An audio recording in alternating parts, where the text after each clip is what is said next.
This is the Conscious Hour. Thank you for tuning in. Well, they stepped in it. They said, let's go to war. Every war that we've been in since Vietnam was based on a lie. Most wars are about regime change. I want you to listen closely exactly what's happening. We should have learned, we never learned, and now the world is going to face an economic huge impacts. This is Colonel Wilkerson. Listen closely and think of one thing. The news that you see, they don't report the truth. They report political spin, the agenda. In other words, you have to justify it. So use your news agencies to justify it so you keep your public calm. We're talking already more than hundreds of billions of dollars in damages that have occurred. And now we're off to war. This is the Conscious Hour. And the concept of attacking Iran, we have people like General Keith Kellogg arguing that the best option for the United States right now is to attack Iran, not negotiating with Iranians.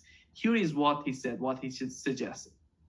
He reiterated, by the way, 2 times, one on Newsmax, the other today again on Fox News. Believe how reasonable he's been in this whole process and how measured he's been.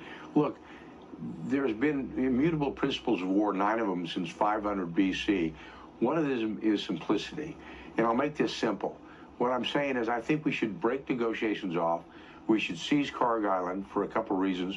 One, it controls 90% of their economy. You put the whole country at risk, especially the leadership. You could put a provisional government in charge, an opposition government if you want to do it. The second thing I'd do... Think of this. He's suggesting that we, the West, put in our provisional government. We put in our provisional government. No, listen closely. Is you go 300 miles to the east, you take Rock Island, which is a command and control hub for the Strait. You put your Marines in there. You then, the third thing you do is you line up your Avenger-class minesweepers and you escort everybody out of the Gulf on the Omani side if you want to do it, and just clear the straits out as going forward. Look, I don't trust the Iranians, the Revolutionary Guards, at all. And we're falling right into Arachi, their foreign minister, the playbook that he set out, and when he wrote the book on negotiations.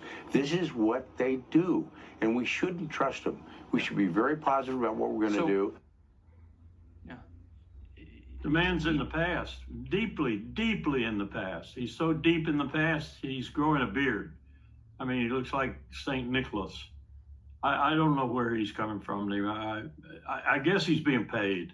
That's all I can figure. When people were doing this on the 2003 Iraq War, I had some real skepticism about him jumping in. So I went just on my own. I didn't do it for Powell. I went on my own. I wanted to see what these general officers who were advocating this 2003 invasion of Iraq, which everybody knows now I was the source in Rob Reiner's movie Shock and Awe, I was against. And I can't say anything about my boss. I'll just leave it there. When I was doing that, I went and I checked on these general officers who were on Fox, on MSNBC, on CNN, advocating for the conflict.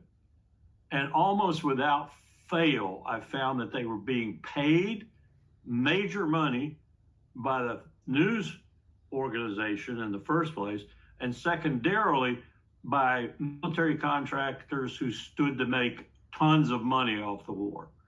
So I have no faith in these old generals out there saying things like Kellogg. Plus, in Kellogg's case, I think he's senile. So there we go. Yep, the Iraq War was based on lies. Saddam Hussein was an asset of the U.S. government until we decided to burn him. Donald Rumsfeld, yeah. Dick Cheney, yeah. And Madeleine Albright. That whole premise of the war was BS. And what happened was this. Saddam Hussein caught the Syrians slant drilling into Iraq. Saddam, who was an asset of the United States government, picked up the phone, called Madeleine Albright and said, hey, I got a problem. I got Chevron, I think it was, that was slant drilling in there from Syria, stealing our oil. And she said, you got to do what you got to do. You're a sovereign nation. Go do what you got to do. He did. And what we do? Schwarzkopf, we're going to take Baghdad in a day. We're going to come in and take control of the whole country.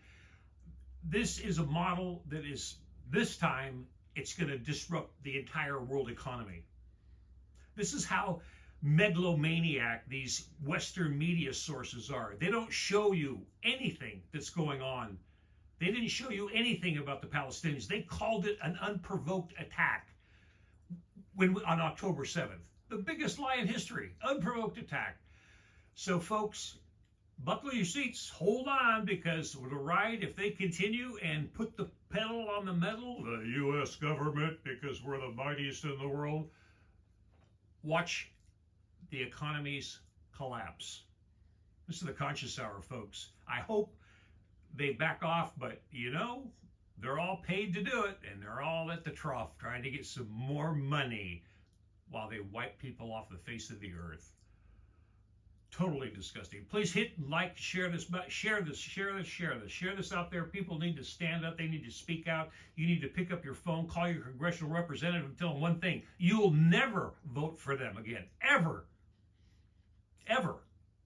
This is the Conscious Hour. Thanks for tuning in. Hit the like, share button. Please hit the like and share button, and please be active, be vocal. Thanks for tuning in.